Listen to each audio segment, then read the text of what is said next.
To jest zabawne właśnie, że mój udział w wojnie był żaden. Szczęśliwym trafem.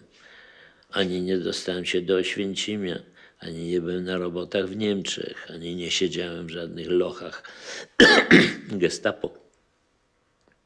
Wszystko to mnie szczęśliwie ominęło. Łapanki, nie wiem jakim sposobem, ale los mnie, że tak powiem, od tego oddalił.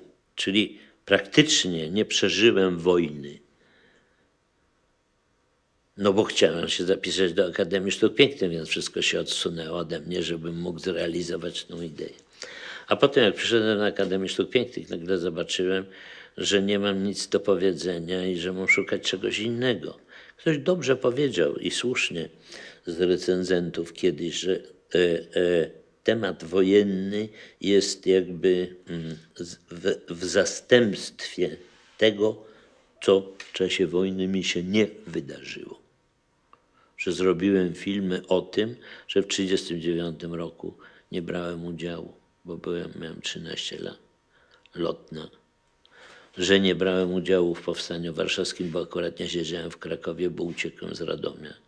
Z Radomia mi było bliżej do Warszawy i kto wie, może bym i wziął udział w tym powstaniu, no ale akurat nie, los tak chciał, że znalazłem się w Krakowie, a stamtąd już nie miałem żadnego ruchu, nawet gdybym chciał.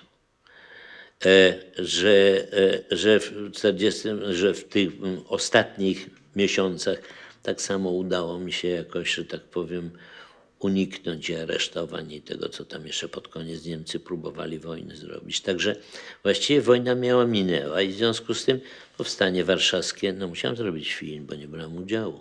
Lotne musiałem zrobić taki film, no bo nie brałem udziału. Widziałem palące się miasta po drodze, jak uciekaliśmy, 1939 rok, pamiętam wspaniale.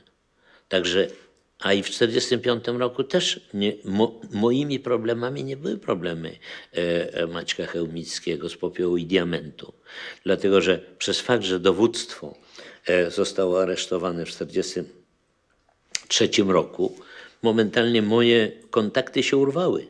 Jak ja wróciłem do Radomia, to nie było to, co się zdarzyło bardzo wielu chłopcom w moim wieku, mianowicie, że pojawił się ich dowódca i powiedział: do lasu.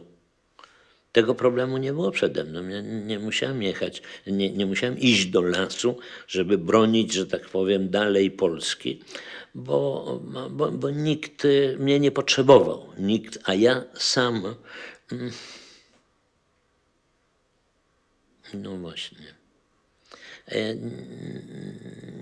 nie wydawało mi się, żeby to była jakakolwiek droga. Ja przeczytałem nie tak dawno raport generała Okulickiego, który dążył do tego, żeby rozwiązać Armię Krajową, żeby dać szansę tym chłopcom właśnie zrobić to, co ja zrobiłem.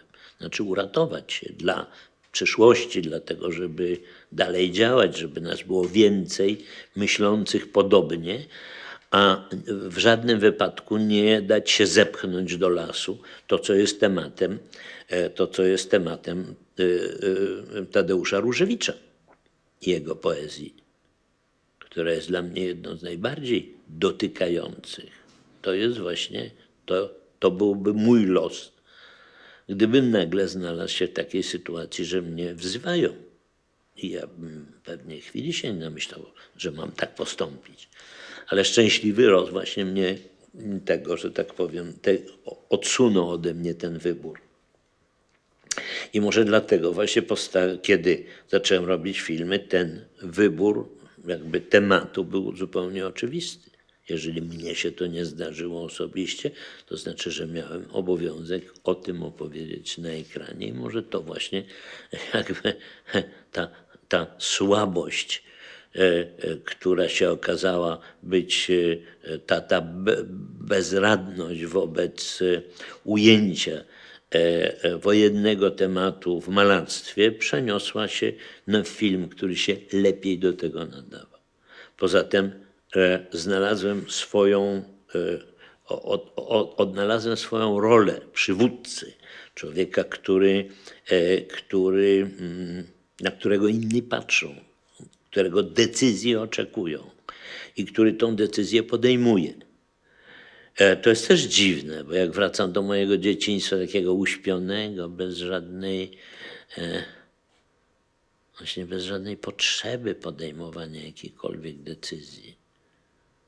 To też ciekawe właśnie, że z takiego dziecka, które nie to, że niczego nie chce, ale niczego nie musi, rodzi się mężczyzna, którego namiętnością jest właśnie branie udziału,